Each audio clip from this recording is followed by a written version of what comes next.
Shalom חברים, today parashat Lekha, Torah portion of Lekha, and we're going to do it together with commentator Nechama Leibovich. This is my book of Nechama Leibovich, actually in Hebrew, and about basically studies of the book of Genesis. It's there's volumes for all the books of the Torah, and it also translated to English.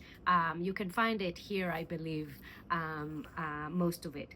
So we're going to do it together with Nechama Leibovich and with German-Swiss psychiatrist Karl Jaspers. All right, let's begin. Purification is an inner process which is never ended, but in which we continually become ourselves. So Karl Jaspers, who was born in 1883, died in 1969, was a German-Swiss psychiatrist and philosopher. And this line appears in his work, which is called The Question of German Guilt.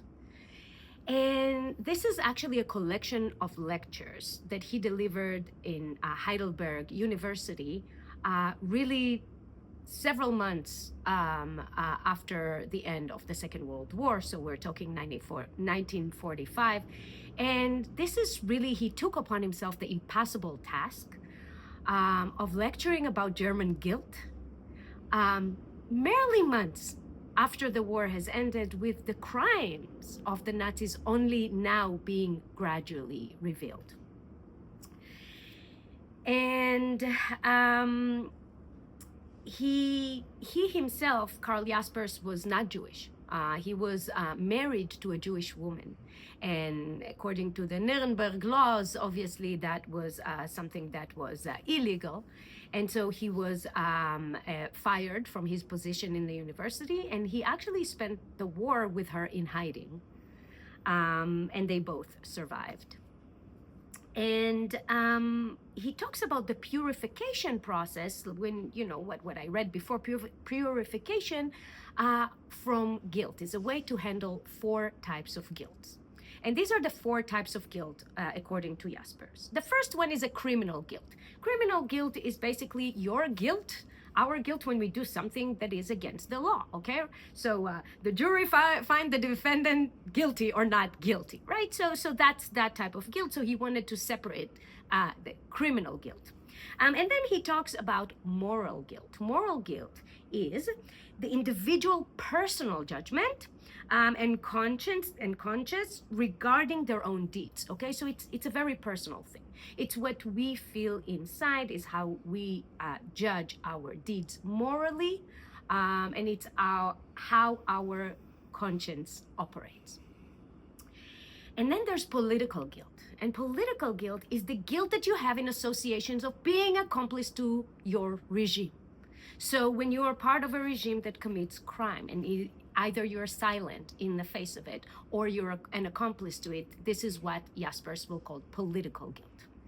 And finally, there's the metaphysical guilt. And the metaphysical guilt, which is the most complex, but it's really beautiful, and I'll try to simplify it, is the guilt that we feel about being human beings. Meaning, the view of all of us as one connected fabric will cause us guilt in the face of what humans are capable for, or are capable of. And so that is the metaphysical guilt. So let's go to our portion and examine our characters, our hero's guilt, which is Abraham. So in the middle of our portion, there's a story where Abraham comes back from Egypt with his nephew Lot, and they settle in Canaan. And shortly after, there's a dispute between Abraham and Lot about land for their cattle. And I'm not going to get into this, but this dispute ends with them deciding to separate and to each go their own way. And Lot actually moves away and settles in the city of Sodom. And that's really bad timing for Lot, because as he settles in Sodom, King Kedar Laomer, and he has 3 allies, so 4 kings altogether, invade that area where Sodom is, and wage a war against the 5 kings in the area of Sodom. And in that battle, Lot and his family are taken captive.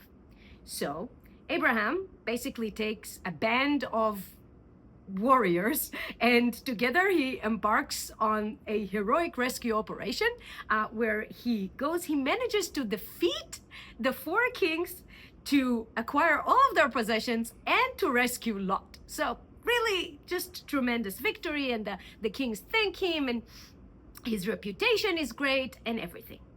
But then the next chapter begins with a really, really curious verse that confused all of our commentators, including Nechama Leibovich. And that verse goes like this: אחר הדברים האלה, היה דבר אדוני אל אברהם במחזה לאמור, אל תירא אברהם, אנוכי מגן לך, שכרך הרבה מאוד. Which means, sometime later after that ordeal of the war, the word of Adonai came to Abram in a vision. Fear not, Abram. I am a shield to you. Your reward shall be very great. So Nechama Leibovich and the commentators ask, why is Abram afraid? He just achieved this tremendous victory. Why the next chapter begins with, don't be afraid, Abram? So we have a midrash, Bereshit Rabbah, that brings us 3 suggestions for the possible fear of Abram.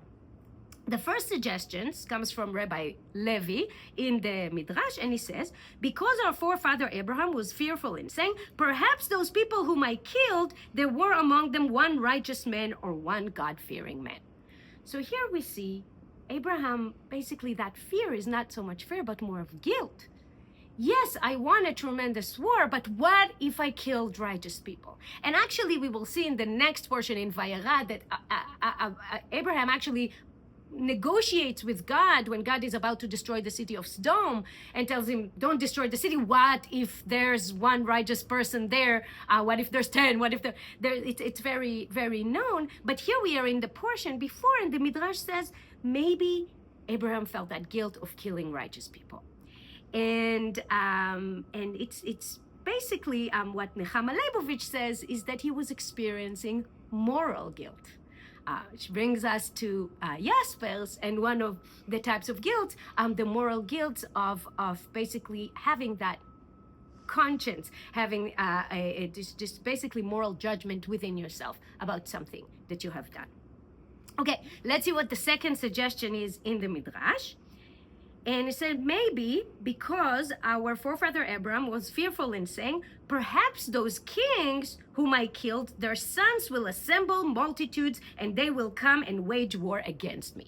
So here the second fear was basically the very known fear that people have after every war. I mean, as we all know, wars never truly end, and you always, even through victory, you sow the seed of revenge in the defeated side, and one day they shall rise and go against you. And Leibovich actually uses the words when explaining this fear of Abraham as a political fear. And this really sent me thinking of Jaspers' political fear, because maybe Abraham is feeling guilty by condemning everyone under him as accomplices to that war, and they will pay the price for it. They will carry that political guilt of being a part of this operation, exactly like Jaspers describes. Okay, let's look at the final suggestion on the Midrash. They say, maybe because our forefather Abraham was fearful in saying, I went down into the fiery furnace and was saved.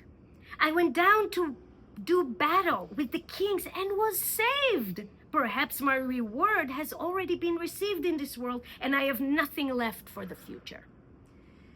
So,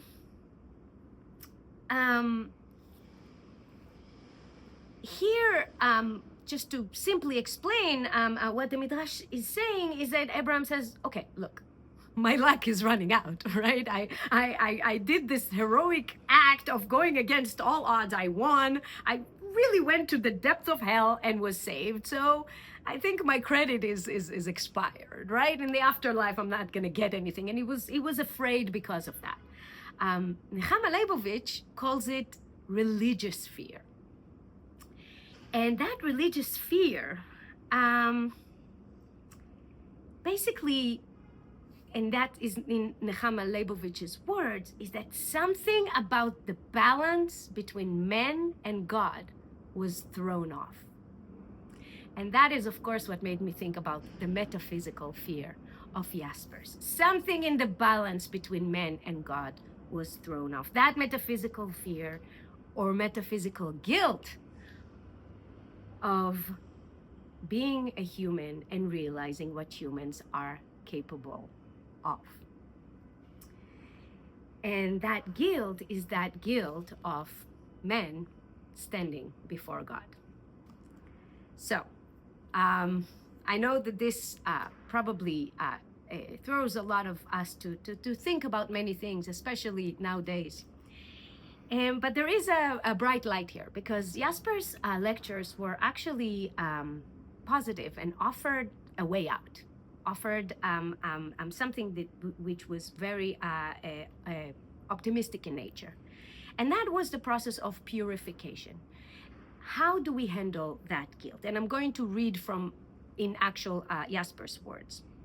We have to purge ourselves of whatever guilt each one finds in himself, as far as this is possible by restitution, by atonement, by inner renewal, and metamorphosis. So this is really kind of the gist, and I really recommend to read this book. And there's, of course, it's elaborations and details on each of those stages. But to sum it up, Jasper says, look, this is a both internal and external process. So you have to make amends, but first of all, by deeds, by reparations, by compensations, by repair, by making things right, physically. But at the same time, you have to work on an internal transformation, on the renewal of really, really processing that guilt and growing from it. And the most important thing for Jaspers is that this is an honest process, that this is not just a guilt that we cry about only to justify the next transgression that we're going to commit. So I would like to conclude with Jaspers' words that are just so beautiful. Such purification makes us free. The course of events lies not in man's hand, though man may go incalculably far in guiding his existence. There remains uncertainty and the possibility of new and great disaster and disasters. While no new happiness is guaranteed by the awareness of guilt and the resulting transformation of our being, there are the reasons why purification alone can free us, so as to be ready for whatever comes.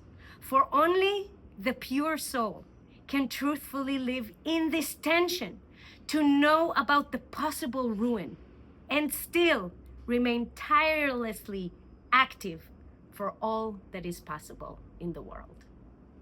Shabbat Shalom.